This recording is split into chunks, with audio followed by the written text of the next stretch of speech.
Hi everyone, just a couple of more of the classic Holdens we've got coming up this month at Grays Online Classic Cars and Bikes. Well, there's a very, very nice FE Holden. Now it's finished in a metallic red. I think that might be the Holden Cortez red with a silver top.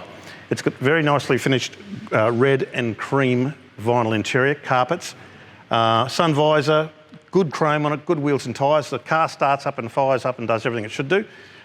Pretty classic shape. These were obviously the next one after the FC model. It's a nice car, but the one that really, really grabs my eyes is this EK. Now, I remember my uncles when I was a little kid driving around in these cars, but they're never as flash as this one. This one's sitting slightly lower. It's on American-style wheels. Again, white trim with the dark grey inserts, white roof over grey, and the body on this car is to die for. It's very, very straight. All the panel gaps are good. The motor sounds as sweet as a nut. It's a really, really cool cruiser. Like it's not overdone, and that's the one thing I keep stressing today about old cars.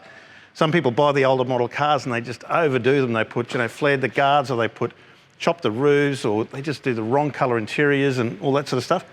This car is just finished off very, very nicely. It's a great colour combo. The wheel colour really matches the body colour. The roof colour and the body colour really match the interior colour. And it's just a nice straight car. As I said, mechanically, it fires up. I haven't driven it too far. I just took it for a run down the road and back. Drove very, very nice and tight.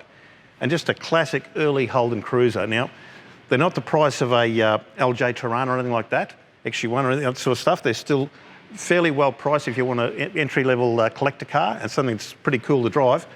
Jump onto graysonline.com or give us a call on 1300 Classic, or shoot us an email to classic@grays about any of these early model Holdens. But they're going online very shortly, and they're just very, very good examples, and they're all runners and drivers.